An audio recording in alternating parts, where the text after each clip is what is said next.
Hello बच्चों, कैसे हैं आप? उम्मीद करते हैं आप बढ़िया और एकदम मज़े में होंगे, खुश होंगे और अपनी लाइफ को एंजॉय कर रहे होंगे। बिल्कुल जी, खुश रहिए, स्वस्थ रहिए, मस्त रहिए, यही जीवन जीने का सार है।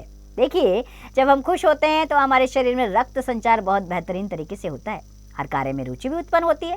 तो चलिए, रहते हैं खुश और बढ़ते हैं अपने अध्याय की ओर। हमारे अध्याय का नाम है बच्चों स्मृति। तो बच्चों, प्रस्तुत पाठ में लेखक ने बचपन के दिनों में घटित एक रोमांचकारी घटना का वर्णन किया है। बाल प्रकृति और बाल सुलभ चेष्टाओं का चित्रण विशेष रूप से दृष्टि में है। यह लेख बच्चों को वर्णनात्मक शैली का ज्ञान कराता है। आइए हम भी इस शैली को जानें। तो बच्चों, यह घटना सन 1908 ईस्वी की है। जनवरी के महीने की ठंडक का पहला सप्ताह रहा होगा। सायंकाल का समय था, यानी कि शाम का समय था। लगभग 3:30 या 4 बजे होंगे। कई मित्रों के साथ मैं झरबेरी के बेर तोड़ तोड़ कर खा रहा था। तभी गांव के पास के एक आदमी ने जोर से आवाज दी और कहा कि बड़े भाई बुला रहे हैं, शीघ्र जाओ। मेरे साथ मेरा छोटा भाई भी था। हम दोनों किसी अज्ञात यानी कि किसी ना जानने वाले अज्ञात भय के भाई की मार के डर से डरते डरते घर पहुंचे। हमें देखकर भाई साहब ने बुलाकर कहा, इन पत्रों को शीघ्र ले जाकर मक्खनपुर डाकखाने में डालकर आओ। तेजी से जाना, जिससे रात होने से पहले वापस आ जाओ। इन चिट्ठियों का सुबह तक निकलना जरूरी है। ठंडक ऐसी थी कि हाड़ तक कपा दे, लेकिन बड़े भाई साहब का आदेश था तो टालने का मतलब भी नहीं था। हम दोनों भाई गर्म कपड़े पहन हाथ में डंडा लेकर घर से निकल पड़े। चिट्ठियों को मैंने टोपी के में रख लिया था, क्योंकि कुर्ते में जेब ना थी। हम दोनों उछलते कूदते एक ही सांस में गांव से एक ही फलांग दूर उस कुएं पर पहुंचे, जिसमें एक अति भयंकर व काला सांप गिरा पड़ा था। कुआं कच्चा था, लेकिन 24 हाथ यानी कि 36 फीट गहरा था। उसमें पानी ना था। उसमें सांप ना जाने कैसे गिर पड़ा था। कारण कुछ भी हो, हमारा उसके कुएं में होने का ज्ञान केवल 2 महीने का था। हम लोग स्कूल जाते समय सांप को देखकर उसकी आवाज, फुंकार की आवाज सुनने के आदी हो गए थे। आदि यानी कि अभ्यस्त हो गए थे। सो आज भी कुएं में ढेला फेंक कर उसकी फुंकार सुनने की इच्छा जागृत हो गई। जागृत यानी कि इच्छा जाग गई। मैं कुएं की ओर बढ़ा। छोटा भाई मेरे पीछे हो लिया। कुएं के किनारे से एक ठेला उठाया और उचककर यानी कि उछलकर एक हाथ से टोपी उतारते हुए सांप का ठेला गिरा दिया। पर मुझ पर तो बिजली सी गिर पड़ी। सांप ने फुसकार कर भरी या नहीं, ठेला उसे लगा या नहीं, यह बस अब तक स्मरण यानी कि यह बात याद नहीं है अभी। लेकिन टोपी हाथ में लेते ही तीनों चिट्ठियां चक्कर काटती हुए कुएं में गिर रही थी। अकस्मात यानी कि अचानक से, जैसे घास चरते हुए हिरन की आत्मा गोली से घायल होने पर निकल जाती है और वह तड़पता रह जाता है, उसी प्रकार वे चिट्ठियां कब टोपी से निकल गई। मेरी तो मानो जान निकल गई। उनके गिरते ही मैंने उनको पकड़ने के लिए एक झपट्टा भी मारने की कोशिश की, लेकिन यह व्यर्थ निकला, यानी कि ये सब बेकार निकला। वह तो पहुंच से बाहर हो चुकी थी। उनको पकड़ने की घबराहट में मैं स्वयं झटके के कारण कुएं में गिरने से बचा, यानी कि उनको पकड़ने के चक्कर में मैं ही कुएं में गिरने वाला था पर बच गया। अब कुएं की बाट पर बैठे हम रो रहे थे, यानी कि अब वहां बैठकर हम रो रहे थे। छोटा भाई दहाड़े मारकर और मैं चुपचाप आंखें डबडबाकर। तबीयत करती थी कि कुएं में बहुत सी मिट्टी डाल दी जाए और घर जाकर कह दिया जाए कि चिट्ठी डाल आए, पर उस समय झूठ बोलना मैं जानता नहीं था। घर लौटकर सच बोलने पर रुई की भांति धुनाई होने का डर था। मार के ख्याल से शरीर ही नहीं मन भी कांप जाता था। सच बोलकर पिटने के भावी भय और झूठ बोलकर चिट्ठियों के ना पहुंचने की जिम्मेदारी के बोझ से मैं बैठा सिसक रहा था। इस सोच विचार में 15 मिनट होने को आए। देर हो रही थी और उधर दिन का बुढ़ापा बढ़ता जा रहा था। कहीं भाग जाने की तबीयत करती थी, पर पिटने का भय और जिम्मेदारी की दुधारी तलवार कलेजे पर फिर रही थी। अंतोगता क्या होता है बच्चों? इसका अर्थ होता है आखिर में।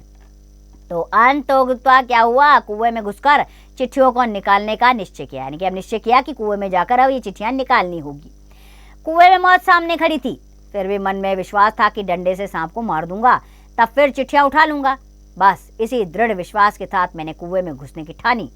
उधर छोटा भाई मेरे इस निर्णय से दुखी था, रोता था, क्योंकि उसे आभास था कि मौत मेरे सामने खड़ी है। पर उस नग्न मौत से मुठभेड़ के लिए मुझे भी नग्न होना पड़ा।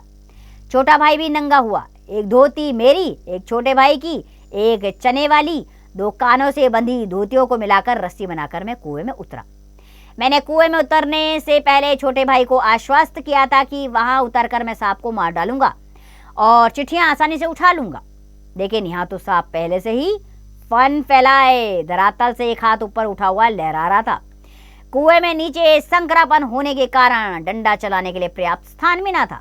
सिर्फ डंडे से सांप को दबाया जा सकता था, लेकिन यदि इसमें चूक हुई, चूक यानी कि अगर जरा सी भी गलती हुई तो वह पलटकर जरूर काटता। हम दोनों अपने पैतरों के बारे में सोच विचार के लिए लीन थे। लीन यानी कि इस बात में मग्न हो रखे थे कि आखिर क्या करेंगे। उस आसन पर खड़े खड़े मुझे 4-5 मिनट हो गए। दोनों और मूर्छे पड़े थे, लेकिन मेरा मूर्छा कमजोर था।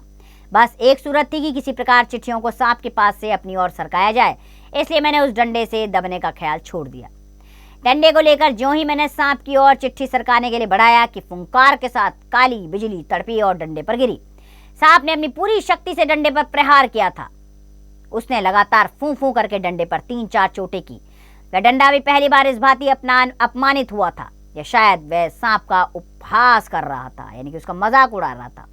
उधर ऊपर मेरे भाई, छोटे भाई ने फूं फूं की आवाज और मेरे पैरों के धड़ाम की आवाज से समझा कि मेरा कार्य समाप्त हो गया और बंधुत्व का नाता फू फू और धमाके की आवाज में टूट गया। मैंने पुनः प्रयास किया और इन चिट्ठियों को अपनी ओर सरकाने से पहले सांप की दूसरी ओर कुछ मिट्टी के टुकड़े फेंके, जिससे उसका ध्यान उधर जाए, और वैसा ही हुआ। मैंने तुरंत चिट्ठियों को अपनी ओर सरकाया, उठाया और उन्हें अपनी धोती की घेर में बांध दिया। फिर छोटे भाई ने उन्हें ऊपर खींच लिया। मैं जीवन और मौत के संघर्ष से बचकर किसी प्रकार कुएं से बाहर आया। ऊपर आकर बेहाल होकर थोड़ी देर तक पड़ा रहा। देह को झाड़ झूड़ कर धोती कुर्ता पहना। फिर किशनगढ़ के लड़के को, जिसने ऊपर चढ़ने की चेष्टा को देखा था, ताकीद का अर्थ है चेतावनी, ताकीद करके कि वह कुएं वाली घटना को किसी से ना कहे। हम लोग आगे बढ़े और चिट्ठियों को सही जगह पहुंचाकर घर वापस आ गए। सन 1915 ईस्वी में मैट्रिकुलेशन क्या होता है बच्चों? 10वीं की परीक्षा। मैट्रिकुलेशन पास करने के उपरांत ये घटना मैंने माँ को सुनाई तो सजल यानी कि आंसू भरे नेत्रों से उन्होंने मुझे हृदय से ऐसा लगा लिया है जैसे चिड़िया अपने बच्चे को डैने के नीचे छिपा लेती है। लेकिन कितने अच्छे थे वे दिन। उस समय राइफल ना थी, डंडा था, और उस सांप का डंडे से शिकार राइफल के शिकार से कम रोमांचकारी और भयानक ना था।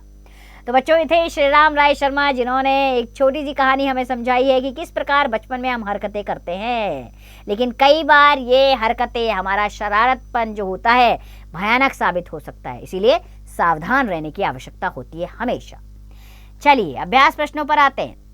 मौखिक अभिव्यक्ति का पहला प्रश्न, ये घटना किस समय की है? ये घटना लेखक के बचपन के समय की है और यह सन 1908 की है। ठीक है, तो चलिए बाकी के प्रश्नों के उत्तर आप स्वयं देंगे।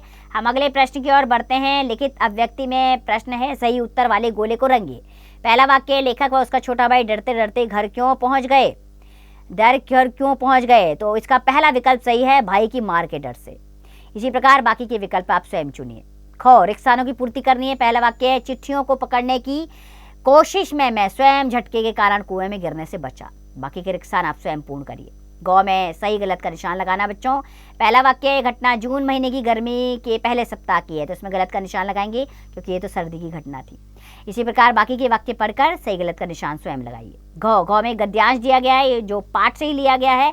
इसे ध्यानपूर्वक 2-3 बार पढ़िएगा बच्चों, और इससे संबंधित 4 प्रश्न दिए गए हैं। इन चारों प्रश्नों के उत्तर आपको इसी गद्यांश में मिलेंगे। यहाँ पर प्रश्नों के उत्तर लिखने हैं। पहला प्रश्न है, लेखक के बड़े भाई ने बुलाकर उनसे क्या कहा? लेखक के बड़े भाई ने उन्हें बुलाकर कहा कि ये चिट्ठियां ले जाकर डाकघर में डालाओ, इनका कल सुबह तक मिलना बहुत ज़रूरी है, और जल्दी जाना और जल्दी वापस आना। इसी प्रकार बाकी के प्रश्नों के उत्तर स्वयं दीजिए। कल्पना की उड़ान का प्रश्न है, प्रस्तुत कहानी से लेखक के किस गुण का पता चलता है? प्रस्तुत कहानी से लेखक के अपने कार्य के प्रति सचेत रहने के गुण का पता लगता है। भाषा की बात में प्रश्न आ रहा है, निम्नलिखित वाक्यों में रेखांकित शब्दों के परिचय लिखिए। परिचय बताना है। मैं बेर तोड़ तोड़ कर खा रहा था। इसमें मैं जो है वो क्या है बच्चों? पुल्लिंग है और उत्तम पुरुषवाचक सर्वनाम है। बाकी का परिचय आप स्वयं बताएंगे। दिए गए शब्दों के पर्यायवाची विकल्पों में से गलत पर निशान लगाइए। आदमी का विकल्प पर्यायवाची विकल्प कौन सा नहीं है? मनुष्य और मानव ठीक है, औरत नहीं होता, ये तो इसका विलोम शब्द है, तो औरत पर आप गलत का निशान लगाइए, बाकी के निशान आप स्वयं लगाइए। अगला प्रश्न, तत्सम रूप लिखने हैं शब्दों के, ठीक है। आदमी का तत्सम क्या होगा? मानव, बाकी के तत्सम रूप आप स्वयं लिखेंगे। घ, कारक रेखांकित कीजिए और भेद लिखिए। पहला वाक्य है, कुएं की बाट पर बैठे हम रो रहे थे। पर, इसमें पर जो है वो कारक है, तो पढ़िए संबंध में पर, तो यानी कि संबंध कारक है इसमें। इसी प्रकार बाकी के कारक रेखांकित करके भेद स्वयं लिखें। ड, उपसर्ग अलग करके लिखिए और उस उपसर्ग के 2 अन्य शब्द बनाइए। विचार, विचार में वी इसमें जो है उपसर्ग है, अब इससे 2 शब्द और बनाइए। विचार और क्या बनेगा? विवेक, ठीक है। और भी शब्द बनाइए आप स्वयं। विषय संवर्धक गतिविधियों में आपको करना है बच्चों कि ईश्वर उनकी सहायता करता है जो अपनी रक्षा स्वयं करते हैं। विषय पर कक्षा में आशु भाषण प्रतियोगिता आयोजित कीजिए। आशु भाषण उसी समय बोलने वाला भाषण होता है बच्चों, तो इस विषय को लीजिए और अपनी कक्षा में इस भाषण को आयोजन कीजिए। दूसरा, अपनी किसी अविस्मरणीय, अविस्मरणीय क्या होता है? जिसे कभी ना भुलाया जा सके, अविस्मरणीय घटना को एक अनुच्छेद के रूप में लिखकर अपने अध्यापक अध्यापिका को दिखाइए। तो आपके जीवन में भी कई घटनाएं होंगी जिसे आज तक आप नहीं भूले होंगे, तो चलिए फटाफट से उन्हें लिख दीजिए। लेखक परिचय ले लेते हैं अब। तो बच्चों, हिंदी में शिकार साहित्य के अग्रणी लेखक माने जाने वाले पंडित श्रीराम शर्मा का जन्म 1896 में हुआ।